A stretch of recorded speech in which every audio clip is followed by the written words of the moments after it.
Hello दोस्तों, स्वागत है आपका हमारे चैनल पर। तो हम लोग कर रहे हैं यूपीएससी के लिए टेस्ट। तो ये है विजन आईएएस का टेस्ट। तो इस बहुत जल्दी एग्ज़ाम आ गया है।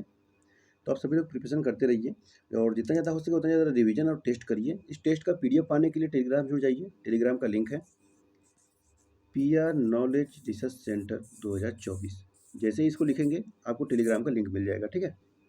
इसका कुछ क्वेश्चन हो चुका है, उसके आगे से किया जाएगा आज। तो चलिए, क्वेश्चन नंबर 63 है। क्लाइमेट फोर्सिंग के संदर्भ में निम्नलिखित कथनों पर विचार कीजिए। पहला कथन है, सौर विकिरण का किसी भी अन्य मानव जनित क्लाइमेट फोर्सिंग की तुलना में अधिक सकारात्मक क्लाइमेट फोर्सिंग इफेक्ट होता है।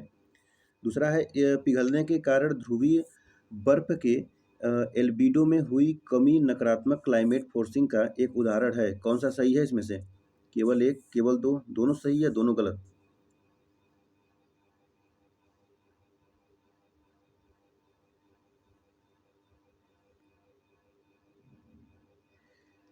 पहला कथन कह रहा है कि सौर विकिरण का किसी भी अन्य मानव जनित क्लाइमेट फोर्सिंग के तुलना में अधिक सकारात्मक क्लाइमेट फोर्सिंग इफेक्ट होता है, जो कि पहला ही कथन गलत हो जाएगा। क्यों? क्योंकि देखेंगे इसमें जो पॉजिटिव रेडिएटिव फोर्सिंग का योगदान दिया जाता है ये निगेटिव में आता है। ठीक है, सकारात्मक रहता है, नकारात्मक रहता है, सकारात्मक नहीं। वही दूसरा है कि पिघलने के कारण ध्रुवीय बर्फ के एल्बिडो में हुई कमी नकारात्मक क्लाइमेट फोर्सिंग का एक उदाहरण है। तो यहाँ पे सकारात्मक होगा, न कि नकारात्मक। तो ये दूसरा भी कथन गलत हो जाएगा। दोनों के दोनों कथन गलत है। ऑप्शन नंबर डी लगा देंगे। ठीक है। अगला क्वेश्चन है 64 नंबर। जलवायु परिवर्तन प्रदर्शन सूचकांक CCPI के संदर्भ में निम्नलिखित कथनों पर विचार कीजिए। पहला कथन है, भारत अपनी रैंकिंग में सुधार करने हेतु विश्व स्तर पर शीर्ष 3 जलवायु प्रदर्शनकर्ताओं में शामिल हो गया है। दूसरा है, इसे संयुक्त राष्ट्र पर्यावरण कार्यक्रम द्वारा प्रकाशित किया जाता है। तीसरा है, यह पूर्ण रूप से विकासशील देशों के ग्रीन हाउस गैस उत्सर्जन न्यूनीकरण लक्ष्यों पर केंद्रित है। कितने कथन सही हैं इसमें से? केवल एक, केवल दो, सभी तीन या तो कोई नहीं?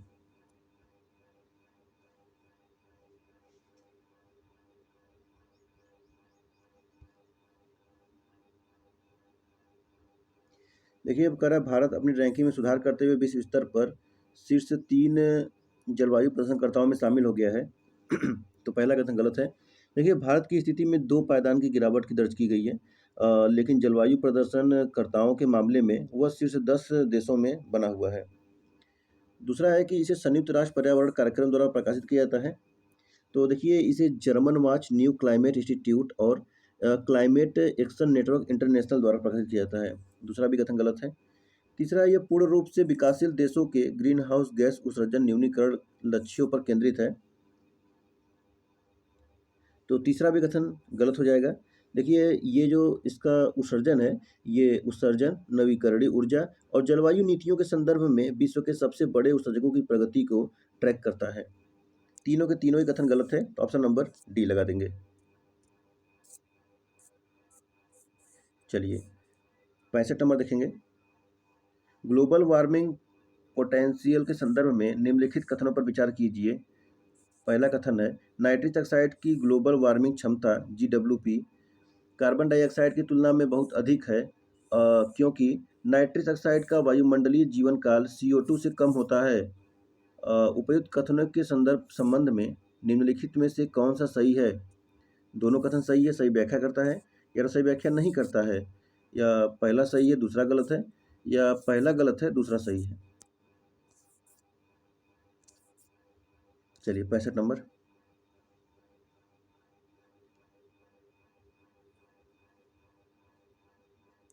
नाइट्रस ऑक्साइड की ग्लोबल वार्मिंग क्षमता GWP कार्बन डाइऑक्साइड की तुलना में बहुत अधिक है। पहला कथन सही। वही दूसरा है कि नाइट्रस ऑक्साइड का वायुमंडलीय जीवन काल CO2 से कम होता है। तो दूसरा कथन गलत हो जाएगा। नाइट्रस ऑक्साइड का वायुमंडलीय जीवन काल अपेक्षाकृत लंबा होता है। लगभग कितना? तो 114 वर्ष का होता है, जो इसे निरंतर तापमान बढ़ाने वाले प्रभाव को उत्पन्न करने में सक्षम बनाता है। पहला सही दूसरा गलत, तो क्या लग जाएगा? ऑप्शन नंबर सी लग जाएगा। पहला सही है दूसरा कथन गलत है। चलिए 66 नंबर देखेंगे। निम्नलिखित में से कौन सा संरक्षण कृषि और जैविक खेती के बीच मुख्य अंतर है? किसका? कृषि और जैविक खेती।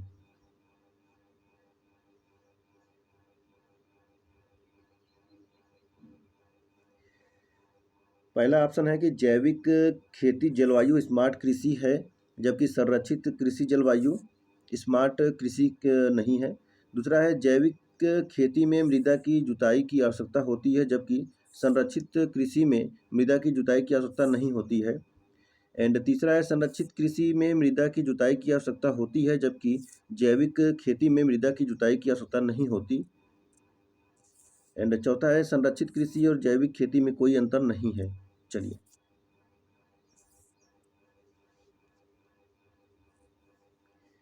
देखिए, जैविक कृषि करने वाले जो किसान हैं, ये हल या मृदा की जुताई का उपयोग करते हैं, और जबकि संरक्षण कृषि करने वाले किसान वो प्राकृतिक सिद्धांतों का उपयोग करते हैं और मृदा की जुताई नहीं करते हैं।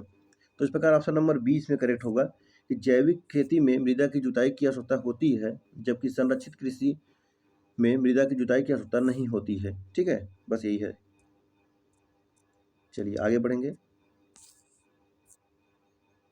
क्वेश्चन नंबर 67 देखेंगे। जलवायु वित्त पर नए सामूहिक परिमाणित लक्ष्य एनसीक्यूजी के संदर्भ में निम्नलिखित कथनों पर विचार कीजिए। पहला है, यह 2025 से विकासशील देशों के लिए एक नया वार्षिक जलवायु वित्त लक्ष्य है। एंड दूसरा, यह 2009 में की गई प्रतिवर्ष 100 बिलियन अमेरिकी डॉलर की पूर्व प्रतिबद्धता को प्रतिस्थापित करता है। कौन सा कथन सही है? केवल एक, केवल दो, दोनों सही या दोनों गलत?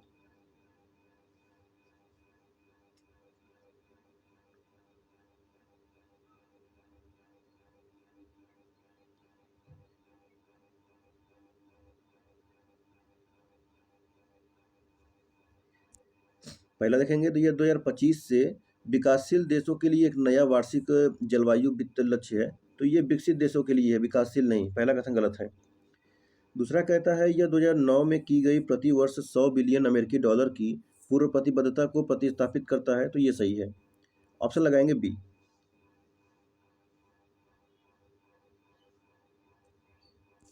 Question number 68। नवीकरणीय ऊर्जा प्रमाण पत्र के संदर्भ में निम्नलिखित कथनों पर विचार कीजिए। पहला है, सभी नवीकरणीय ऊर्जा परियोजनाओं में अभितटीय पवन एवं सौर ऊर्जा परियोजनाओं का राजस्व गुणक सर्वाधिक है। दूसरा है, जारी किए गए आरईसी जारी होने वाली तिथि से 1 वर्ष तक के लिए वैध होते हैं। एंड तीसरा, कोई भी प्रतिष्ठान जो नवीकरणीय ऊर्जा का उत्पादन कर रहा है उसे पात्र नवीकरणीय ऊर्जा परियोजनाओं से संबंधित उत्पादन के बाद 6 महीने के भीतर आरईसी के लिए आवेदन करना होगा। कौन सा सही है? केवल एक, केवल दो, सभी तीन या तो कोई नहीं? कौन सा कथन सही होगा इसमें से?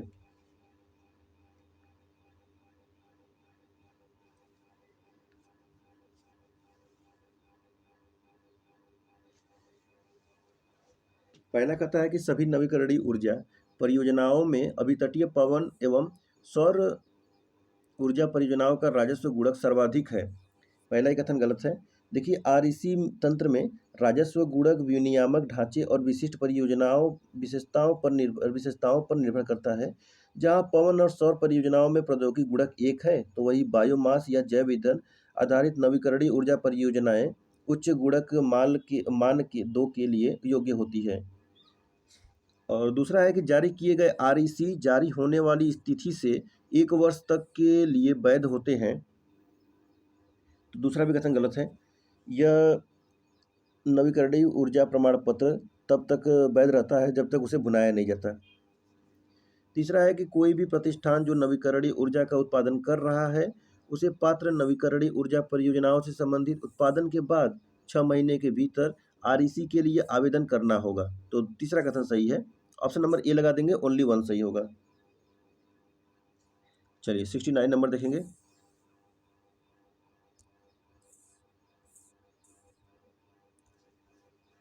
ग्लोबल रिवर सिटीज अलायंस के संदर्भ में निम्नलिखित कथनों पर विचार कीजिए। पहला है, इसे 2023 में विश्व जल शिखर सम्मेलन में लॉन्च किया गया। और दूसरा है, Bharat global river cities alliance के संस्थापक सदस्यों में से एक है। कौन सा सही है? केवल एक, केवल दो, दोनों सही है, दोनों गलत?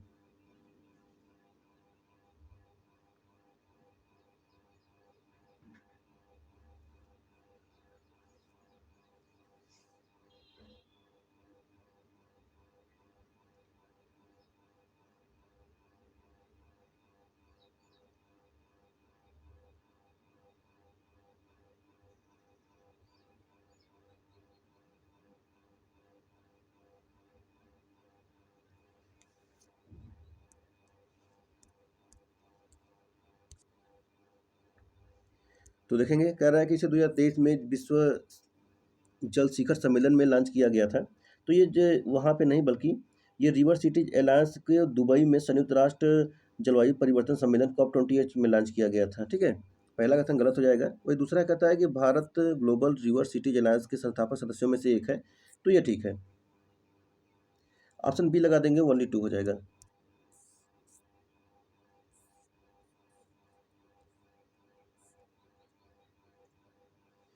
जलवायु और स्वास्थ्य पर परिवर्तनकारी कार्रवाई के लिए गठबंधन ATACH अटैक के संदर्भ में निम्नलिखित कथनों पर विचार कीजिए।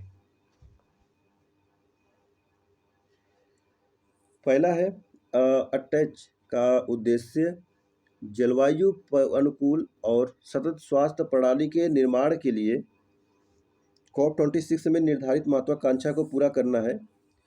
दूसरा है, अटैच में सरकारी और गैर सरकारी दोनों संगठनों की भागीदारी शामिल है। एंड तीसरा, यह एक अलग विधिक इकाई है और विश्व स्वास्थ्य संगठन से इसे अपनी कानूनी दर्जा प्राप्त होता है। कौन सा कथन सही होगा? केवल एक, केवल दो, सभी तीन, या तो कोई नहीं? चलिए, तो इसका उद्देश्य है जलवायु अनुकूल सतत स्वास्थ्य प्रणाली के निर्माण के लिए COP26 में निर्धारित महत्वाकांक्षा को पूरा करना है। पहला सही है। और दूसरा है कि अटैच में सरकारी और गैर सरकारी दोनों संगठनों की भागीदारी शामिल है, तो ये भी ठीक है। और तीसरा कहता है यह एक अलग विधिक इकाई है और विश्व स्वास्थ्य संगठन से इसे अपना कानूनी दर्जा प्राप्त होता है, तो तीसरा कथन गलत हो जाएगा इसमें। तो दो कथन सही हुआ, ऑप्शन नंबर बी लगा देंगे। चलिए आगे बढ़ेंगे, 71 नंबर देखेंगे। निम्नलिखित युग्मों पर विचार कीजिए। रामसर स्थल और राज्य दिया हुआ है। कराईवेट्टी पक्षी अभयारण्य केरल और अघानासीनी एस्चुअरी तमिलनाडु और अंक समुद्र पक्षी अभयारण्य रिजर्व ये कर्नाटक में दिया हुआ है। कितने सुमेलित हैं?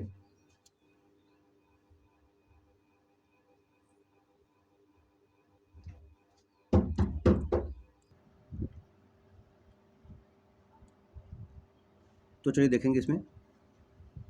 देखेंगे, ये कराईवेट्टी पक्षी अभयारण्य जो तमिलनाडु में है, और अघाना सीनी एस्चुअरी ये कर्नाटक में है, और अंक समुद्र पक्षी अभयारण्य रिजर्व तो ये कर्नाटक में है। ठीक है, तो इसमें दो कथन गलत, एक कथन सही हुआ है। ऑप्शन नंबर ए लगा देंगे।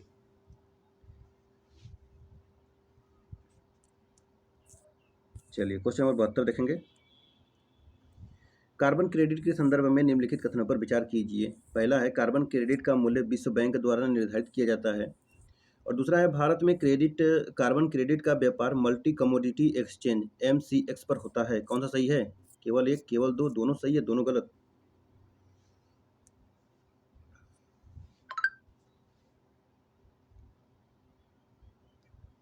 तो कार्बन क्रेडिट का मूल्य विश्व बैंक द्वारा निर्धारित किया जाता है, तो पहला कथन हो जाएगा गलत। कार्बन क्रेडिट का मूल्य ट्रेडिंग सिस्टम जैसे कि यूरोपीय संघ उत्सर्जन व्यापार प्रणाली या स्वैच्छिक कार्बन बाजारों में बाजार की शक्तियों द्वारा निर्धारित किया जाता है। विश्व बैंक कार्बन मूल्य निर्धारण पहलों का समर्थन करता है, लेकिन यह प्रत्यक्ष रूप से मूल्य निर्धारित नहीं करता है। वही दूसरा है कि भारत में कार्बन क्रेडिट का व्यापार मल्टी कमोडिटी एक्सचेंज पर होता है, तो ये कथन भी सही नहीं है। क्यों? क्योंकि भारत में कार्बन क्रेडिट का व्यापार मल्टी कमोडिटी एक्सचेंज पर नहीं किया जाता है। इसके बजाय इसका व्यापार जो है वो अंतरराष्ट्रीय बाजारों में या द्विपक्षीय समझौतों के माध्यम से किया जाता है। तो दोनों कथन गलत है, ऑप्शन नंबर डी लगा देंगे। चलिए नेक्स्ट है, मीथेन उत्सर्जन के संदर्भ में निम्नलिखित कथनों पर विचार कीजिए।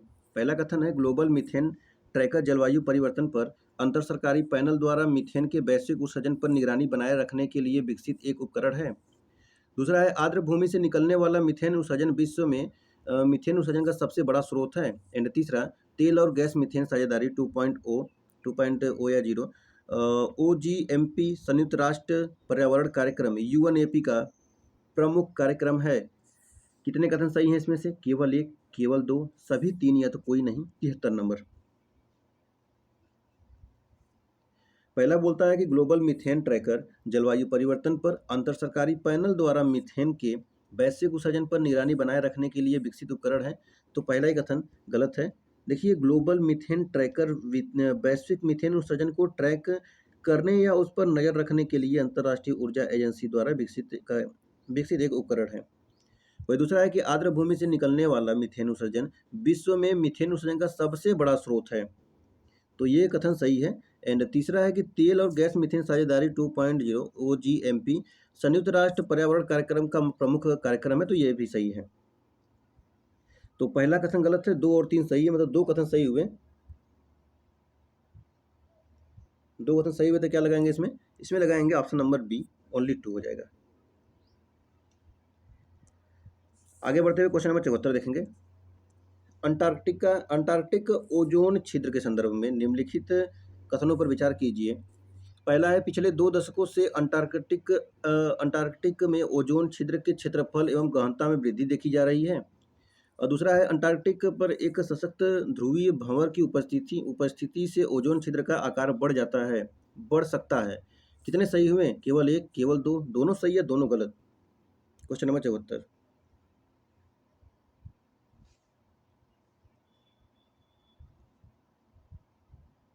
बताइए। तो देखेंगे इसमें कह रहा है कि पिछले 2 दशकों से अंटार्कटिक में ओजोन क्षेत्र के क्षेत्रफल एवं गहनता में वृद्धि देखी जा रही है। तो पहला कथन गलत है। क्यों? देखिए, पिछले 2 दशकों में अंटार्कटिक ओजोन क्षेत्र में सुधार के संकेत देखे गए हैं, लेकिन कुल मिलाकर यह प्रवृत्ति ओजोन क्षेत्र के आकार और गहराई में धीरे धीरे कमी को दर्शाती है, वृद्धि नहीं हो रही है। वही दूसरा है कि अंटार्कटिक पर एक सशक्त ध्रुवीय भंवर की उपस्थिति से ओजोन क्षेत्र का आकार बढ़ सकता है। तो ये सही है। ऑप्शन नंबर इसमें बी लगा देंगे, हो जाएगा ओनली 2। चलिए नेक्स्ट है, निम्नलिखित में से कौन एशिया प्रशांत जलवायु रिपोर्ट प्रकाशित करता है? विश्व बैंक, एशियाई विकास बैंक, एशियाई अवसंरचना निवेश बैंक, ये जलवायु परिवर्तन पर अंतर सरकारी पैनल।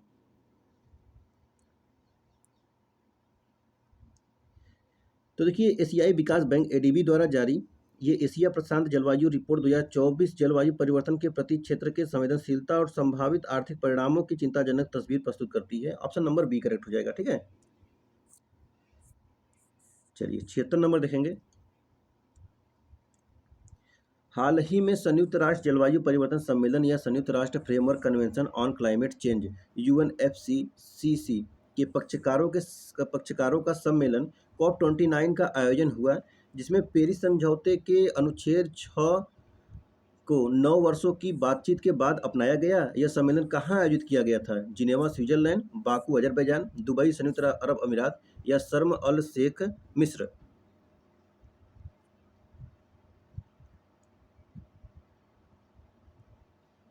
तो ये है बाकू अजरबैजान में, ऑप्शन नंबर बी हो जाएगा। ठीक है, बाकू अजरबैजान में। चलिए 77 नंबर देखेंगे। निम्नलिखित में से किसका उपयोग जैव व्युत्पन्न फोम बनाने के लिए किया जाता है? पुनर्नवीनीकृत रबड़ या पादप आधारित तेल, मकड़ी के जाले या ततैया का स्राव। तो ये हो जाएगा पादप आधारित तेल हो जाएगा। ठीक है, ऑप्शन नंबर बी हो जाएगा। 78 नंबर देखेंगे। मधुमक्खियों में रोगजनक स्पिल ओवर और स्पिल बैक के संदर्भ में निम्नलिखित कथनों पर विचार कीजिए। रोगजनक स्पिल ओवर प्रसार में साझा पर्यावासों में पालतू मधुमक्खियों से जंगली परागणकों में रोगजनकों का संचरण शामिल होता है। और दूसरा है कि रोगजनक स्पिल बैक तब होता है जब जंगली परागणक प्रबंधित मधुमक्खियों में विषाणु का संचरण करते हैं। कौन सा सही है? केवल एक, केवल दो, दोनों सही है, दोनों गलत।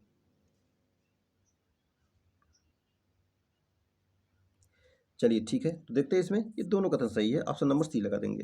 ठीक है, पहला है कि रोगजनक प्रसार का, ये रोगजनकों का प्रसार या इस स्पिल ओवर तब हो सकता है जब अत्यधिक संक्रामक घरेलू मेजबान निकट संबंधी वन्यजीव आबादी का संपर्क में आते हैं, इसलिए पहला कथन सही है।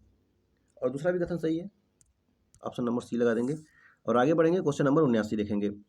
लेसर मीलवर्म लार्वा के संदर्भ में निम्नलिखित कथनों पर विचार कीजिए। पहला है, वे प्लास्टिक खाने वाले कीट हैं। और दूसरा है, वे मूल रूप से पश्चिमी घाट में पाए जाते हैं। कौन सा सही है? केवल एक, केवल दो, दोनों सही है, दोनों गलत?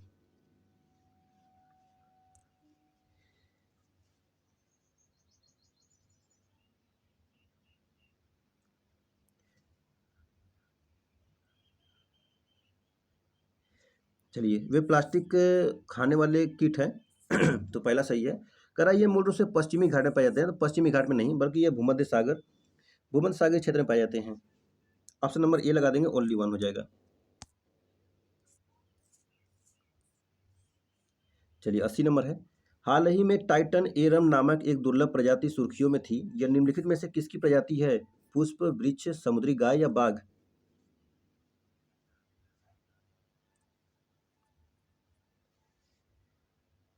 तो ये पुष्प है, ऑप्शन नंबर ए लगा देंगे। हाल ही में सुर्खियों में रहे अदम्य और अक्षर हैं। भारतीय सेना द्वारा विकसित स्वदेशी टैंक, या भारतीय तटरक्षक बल द्वारा लॉन्च किए गए तीव्र गश्ती पोत, या भारतीय नौसेना द्वारा परिरक्षण की गई मिसाइल प्रणालियां, या अर्धसैनिक बलों द्वारा उपयोग की जाने वाली स्वदेशी बंदूकें?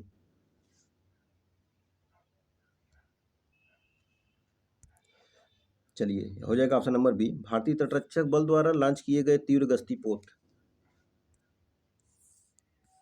नेक्स्ट है, अमेरिकी चुनाव में स्विंग स्टेटस की अवधारणा के संदर्भ में निम्नलिखित कथनों पर विचार कीजिए। पहला है, ये वे राज्य हैं जहां एक पार्टी लगातार जीतती है, जिससे चुनाव परिणामों में बहुत कम अंतर आता है। तो ये दूसरा है, वे निर्वाचक मंडल हेतु महत्वपूर्ण होते हैं क्योंकि उनके वोट पूरी तरह से राज्य के विजयी होने वाले उम्मीदवार को जाते हैं। कौन सही होगा? केवल एक, केवल दो, दोनों सही है, दोनों गलत?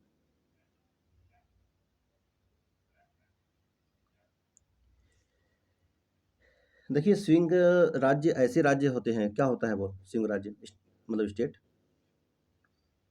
स्विंग राज्य ऐसे राज्य होते हैं जहां न तो डेमोक्रेटिक और न ही रिपब्लिकन उम्मीदवारों का अविरुद्ध प्रभुत्व है, जिसके कारण वे विभिन्न चुनावों में दोनों पार्टियों के बीच स्विंग करते हैं। ठीक है, इसलिए पहला कथन ही गलत है। ठीक है, लगातार पार्टी जीतती है ऐसा नहीं है। और दूसरा है कि वे निर्वाचक मंडल हेतु महत्वपूर्ण होते हैं क्योंकि उनके वोट पूरी तरह से राज्य के विजयी होने वाले उम्मीदवार को जाते हैं। तो ये सही है, ऑप्शन नंबर इसमें बी लगा देंगे, ओनली टू हो जाएगा। ठीक है,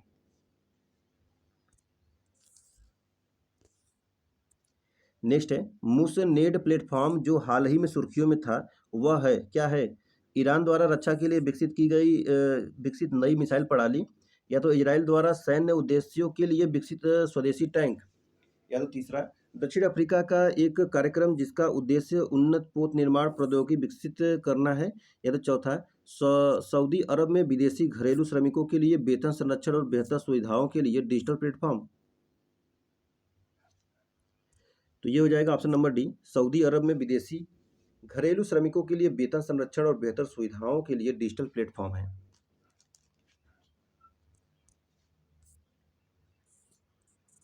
चलिए, 84 नंबर देखेंगे।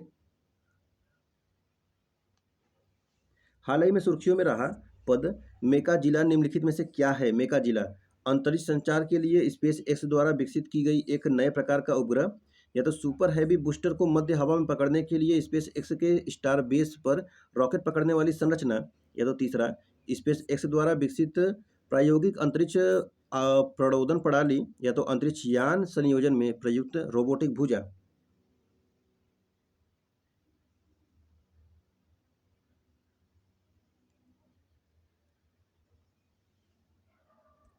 चलिए, इसमें ऑप्शन बी करेक्ट हो जाएगा।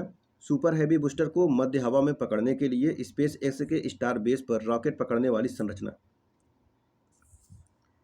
नेक्स्ट है, हाल ही में आसिफिकेशन टेस्ट सुर्खियों में था। इसका उपयोग निम्नलिखित में से किसके निर्धारण के लिए किया जाता है? जीवाश्मों की आयु, मृदा में प्रदूषकों और कीटनाशकों की मात्रा, हड्डियों के विकास का आकलन करके व्यक्ति की आयु का पता लगाने, या तो रक्त में ड्रग का स्तर, आसिफिकेशन टेस्ट। तो ये होता है ऑप्शन नंबर सी, हड्डियों के विकास का आकलन करने करके व्यक्ति की आयु का पता लगा सकते हैं इससे। ठीक है।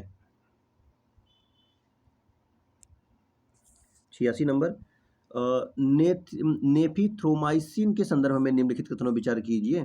यह पहला है, यह एंटीबायोटिक प्रतिरोधी संक्रमणों के उपचार के लिए भारत में विकसित पहली स्वदेशी एंटीबायोटिक है। और दूसरा, इसे सीरम इंस्टीट्यूट ऑफ इंडिया द्वारा विकसित किया गया है। कौन सही है? केवल एक, केवल दो, दोनों सही या दोनों गलत?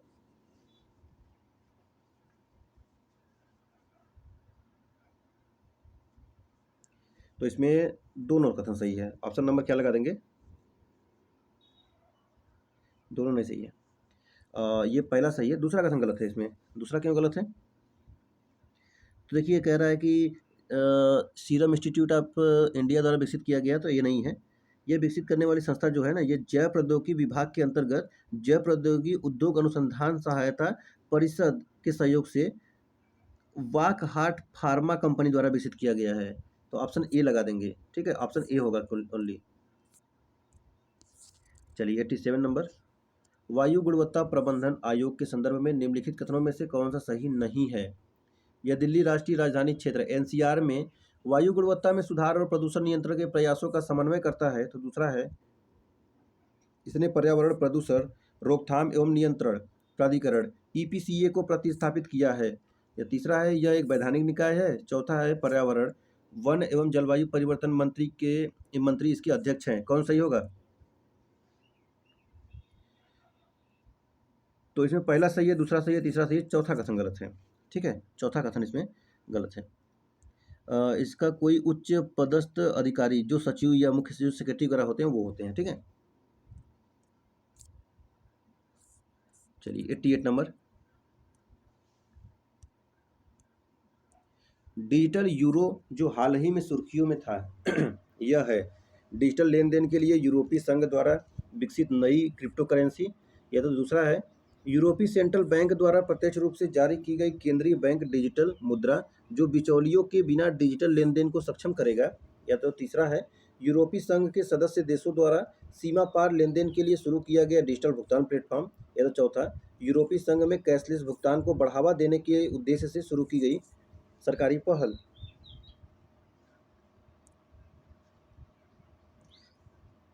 Digital euro, option B correct हो जाएगा। इसमें यूरोपीय सेंट्रल बैंक द्वारा प्रत्यक्ष रूप से जारी की गई केंद्रीय बैंक डिजिटल मुद्रा जो बिचौलियों के बिना डिजिटल लेन देन को सक्षम करेगा। चलिए 89 नंबर, निम्नलिखित कथनों पर विचार कीजिए। हाल ही में प्रवासी प्रजातियों पर अभिसमय सीएमएस ने विश्व की प्रवासी प्रजातियों की स्थिति पर रिपोर्ट प्रकाशित की है। और दूसरा है, यद्यपि प्रवासी प्रजातियों पर अभिसमय के दायरे में पक्षी और स्थलीय प्रजातियां शामिल हैं, किंतु जलीय प्रजातियां इसके दायरे में नहीं आती हैं। एंड तीसरा, सीएमएस सूचीबद्ध प्रवासी जंतुओं के लिए महत्वपूर्ण माने जाने वाले प्रमुख जैव विविधता क्षेत्रों में से 3/4 से अधिक को संरक्षित दर्जा प्राप्त है। कितने कथन सही हैं? केवल एक, केवल दो, सभी तीन है तो कोई नहीं।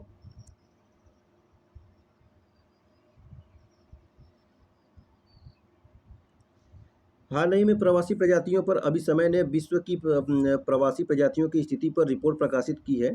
पहला कथन सही है। दूसरा है, यद्यपि प्रवासी प्रजातियों पर अभिसमय के दायरे में पक्षी और स्थलीय प्रजातियां शामिल हैं, किंतु जलीय प्रजातियां इसके दायरे में नहीं आती हैं। तो दूसरा कथन गलत हो जाएगा। देखिए, अटलांटिक हम्प बैक डॉल्फिन और हॉक्स बिल कछुआ, एंजल शार्क, ये सभी इसमें आते हैं।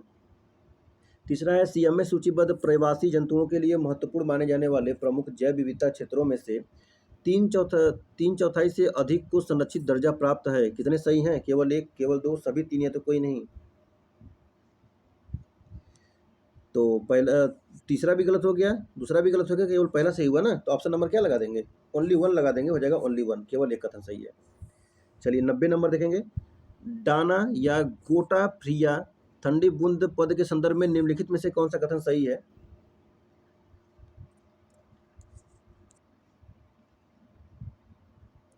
चलिए, तो यह एक प्रकार का उष्णकटिबंधीय चक्रवात है जिसने मुख्य रूप से कैरेबियाई क्षेत्र को प्रभावित किया। या तो दूसरा, इसे भूमध्य सागरीय क्षेत्र में वर्षा के प्रतिरूप को प्रभावित करने वाले जलवायु परिवर्तन से जोड़ा जाता है। तो देखिए, इसमें ऑप्शन बी वाला सही है, इसे भूमध्य सागरीय क्षेत्र में वर्षा के प्रतिरूप को प्रभावित करने वाले जलवायु परिवर्तन से जोड़ा जाता है। ये देखेंगे तो ये हाल ही में दक्षिणी और पूर्वी स्पेन विनाशकारी आकस्मिक बाढ़ का कारण बना, जिसने व्यापक पैमाने पर क्षति और लोग हताहत हुए थे लोग।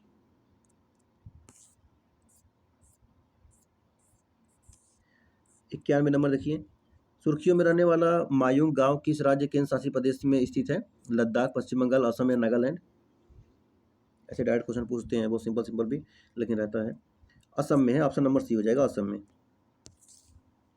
प्रायः सुर्खियों में रहने वाला पद कैरोटेनाइट्स संदर्भित करता है पादपों से प्राप्त एक वर्णक को जो पक्षियों के पंखों में लाल, नारंगी और पीला रंग बनाता है। या तो दूसरा, हरे रंग के पंखों के लिए तोते के द्वारा संश्लेषित एक अद्वितीय वर्णक को। और तीसरा है, पक्षियों के आहार में रंग की चमक बढ़ाने के लिए उपयोग किए जाने वाले एक संश्लेषित वर्णक को। या तो चौथा, पक्षियों में पाए जाने वाले एक एंजाइम को जो पंखों के रंग में अनुवांशिक परिवर्तन को नियंत्रित करता है। ऑप्शन नंबर ए करेक्ट हो जाएगा। ये पादपों से प्राप्त एक वर्णक को जो पक्षियों के पंखों में लाल, नारंगी और पीला रंग बनाता है। ऑप्शन ए करेक्ट हो जाएगा। चलिए आगे बढ़ेंगे। 93 नंबर, हाल ही में शुरू की गई हमसफर नीति के संदर्भ में निम्नलिखित कथनों में से कौन सा इसके लक्ष्य और उद्देश्य का सर्वोत्तम वर्णन करता है? तो इसका उद्देश्य भारत में बालकों को गोद लेने से संबंधित मानदंडों में छूट प्रदान करना है। और दूसरा है, इसका उद्देश्य विमानपत्तनों पर यात्रियों के अनुभव को बेहतर बनाना है। एंड तीसरा है, इसका उद्देश्य पर्यावरणीय संधारणीयता को बढ़ावा देते हुए राष्ट्रीय राजमार्गों पर सुविधाओं में वृद्धि करना है। या तो चौथा, इसका उद्देश्य महासागरीय शहरों में शहरी गतिशीलता प्रणालियों का आधुनिकीकरण करना है। 93 नंबर।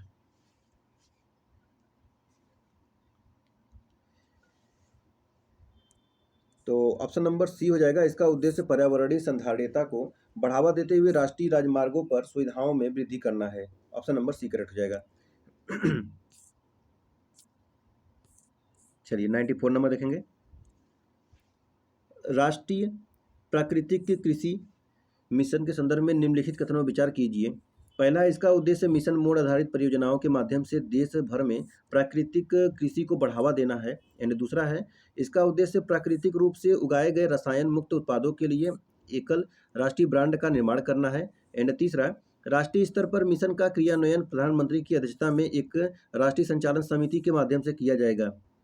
कौन सही है? केवल एक, केवल दो, सभी तीन है तो कोई नहीं। 94 नंबर।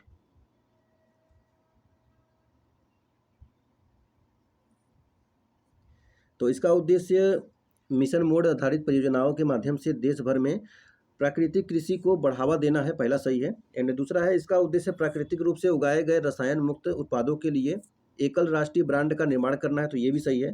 तीसरा है, राष्ट्रीय स्तर पर मिशन का क्रियान्वयन प्रधानमंत्री की अध्यक्षता में एक राष्ट्रीय संचालन समिति के माध्यम से किया जाएगा, तो तीसरा कथन गलत हो जाएगा। क्यों? क्योंकि देखिए, राष्ट्रीय प्राकृतिक कृषि मिशन को कृषि एवं किसान कल्याण मंत्री की अध्यक्षता में होता है, प्रधानमंत्री की अध्यक्षता में नहीं होता है। दो कथन सही हुआ ना, ऑप्शन नंबर बी लगा देंगे। 95, हाल ही में सुर्खियों में रहने वाली ब्लू लाइन निम्नलिखित में से किस देशों के मध्य सीमा रेखा है? ब्लू लाइन, लेबनान, इजराइल या ईरान, संयुक्त अरब अमीरात या जापान, चीन या तो दक्षिण कोरिया और उत्तर कोरिया। देखिए, इसमें इजराइल चर्चे में था ना, तो ऑप्शन नंबर ए हो जाएगा, लेबनान और इजराइल। ठीक है।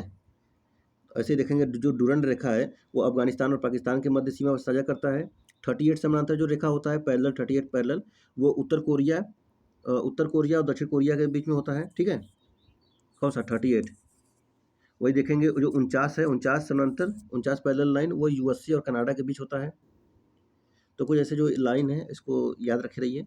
आप मुझे बताइए कि चाइना के बीच में और पाकिस्तान और इंडिया के बीच में, चाइना और इंडिया, पाकिस्तान और इंडिया के बीच बताइए कौन कौन से लाइन है।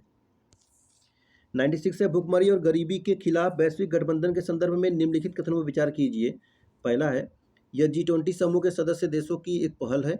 और दूसरा है, इसका उद्देश्य सदस्य देशों के बीच उत्तम प्रथाओं को साझा करके 2030 तक भूख और गरीबी को समाप्त करना है। एंड तीसरा, इसके पास सदस्य देशों को वित्तीय सहायता प्रदान करने के लिए एक समर्पित निधि है। कौन सा कथन सही है इसमें से? केवल एक या एक और दो, एक दो तीन या दो और तीन?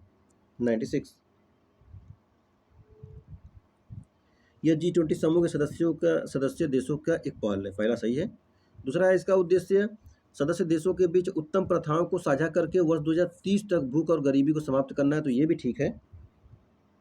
यानी तीसरा, इसके पास सदस्य देशों को वित्तीय सहायता प्रदान करने के लिए एक समर्पित निधि है, तो तीसरा कथन हो जाएगा गलत। इसके संचालन के लिए प्रतिवर्ष आवश्यक $2-3 मिलियन सदस्य देशों और खाद्य एवं कृषि संगठन FAO, यूनिसेफ एवं विश्व बैंक जैसे संस्थानों द्वारा दिए जाएंगे। तो ऑप्शन बी लगा देंगे, हो जाएगा 1 और 2।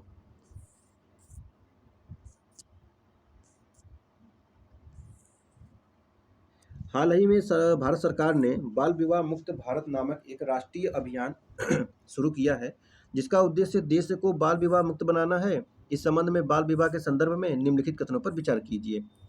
पहला है कि भारत में बाल विवाह प्रतिषेध अधिनियम 2006 के अनुसार पुरुषों के लिए 21 वर्ष से कम और महिलाओं के लिए 18 वर्ष से कम आयु में विवाह को बाल विवाह माना गया है। और दूसरा है कि मानव अधिकारों की सार्वभौमिक घोषणा में पुरुषों और महिलाओं के लिए विवाह की न्यूनतम आयु निर्दिष्ट नहीं की गई है। कौन सही है? केवल एक, केवल दो, दोनों सही है, दोनों गलत?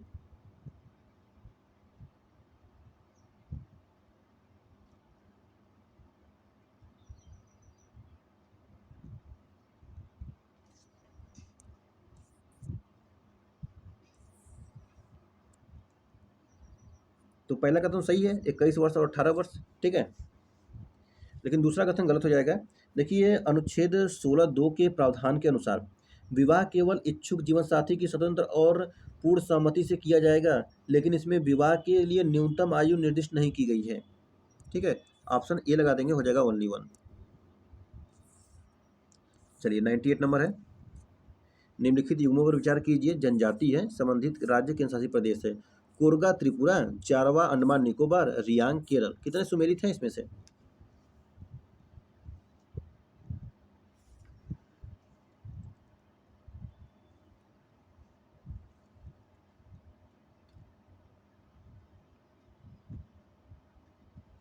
कोरगा जो है ना, कोरगा वो कर्नाटक केरल साइड पाया जाता है, ठीक है। और जारवा तो सुमेलित है, अंडमान निकोबार का। रियांग जो है, रियांग ये कहाँ पर है? तो ये त्रिपुरा का है। ऑप्शन ए लगा देंगे, हो जाएगा ओनली 1 सही है। चलिए 99 नंबर देखेंगे। निम्नलिखित कथनों पर विचार कीजिए। कथन है, हाल ही में संयुक्त राष्ट्र औद्योगिक किसान संगठन और क्लाइमेट क्लब ने ग्लोबल मैचमेकिंग प्लेटफॉर्म लॉन्च किया है, क्योंकि UNIDO और क्लाइमेट क्लब का दावा है कि इस मंच के माध्यम से वे उभरती और विकासशील अर्थव्यवस्थाओं में सबसे अधिक उत्सर्जन करने वाले कुछ उद्योगों को कार्बन मुक्त करने का प्रयास कर रहे हैं। कौन सा कथन सही है इसमें से? दोनों सही है, सही व्याख्या भी करता है और सही व्याख्या नहीं करता। पहला सही दूसरा गलत, या पहला गलत दूसरा सही?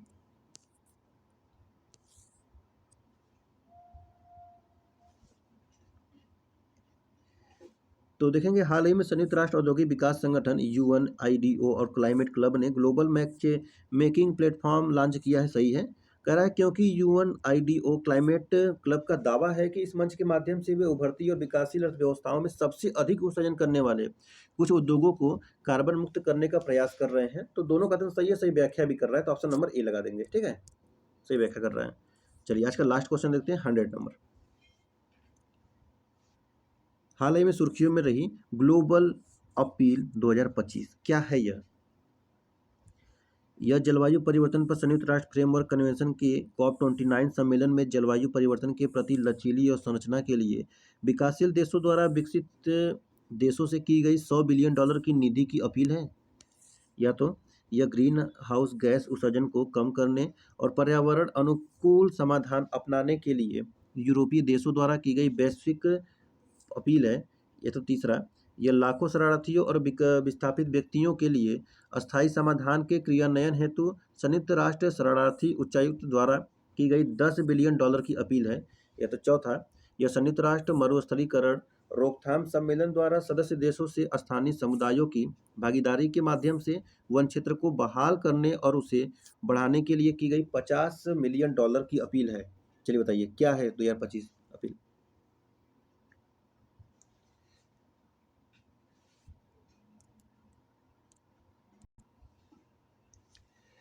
तो देखे होंगे इसमें संयुक्त राष्ट्र शरणार्थी एजेंसी, संयुक्त राष्ट्र शरणार्थी उच्चायुक्त UN, क्या बोलते हैं उसको, UNHCR ने 2025 तक $10 बिलियन की अपील शुरू की है। इसका उद्देश्य विश्व भर में लाखों शरणार्थियों, विस्थापित लोगों और देश के विहीन लोगों की मूलभूत जरूरतों को पूरा करने तथा उनके अस्थायी समाधान का क्रियान्वयन करना है। इसमें लगाएंगे आप ऑप्शन नंबर सी, लाखों शरणार्थी और विस्थापित व्यक्तियों के लिए समाधान क्रियान्वयन है। तो संयुक्त राष्ट्र शरणार्थी से उच्चायुक्त द्वारा की गई $10 बिलियन की अपील है। ठीक है, तो चलिए ठीक है, ये समाप्त होता है। इसका PDF पाने के लिए आप क्या करेंगे, टेलीग्राम जुड़ जाइए। टेलीग्राम का लिंक है PR नॉलेज रिसर्च सेंटर 2024, यहाँ पे आपको इसका PDF मिल जाएगा। तो वीडियो को एक बार आप लोग लाइक और शेयर जरूर कर दिया करिए, और जो क्वेश्चन पूछा था उसको कमेंट बॉक्स में जरूर दिया करिए। ठीक है, तो चलिए फिर मिलते हैं नेक्स्ट वीडियो में। आप सभी का बहुत बहुत धन्यवाद। जय हिंद, जय भारत।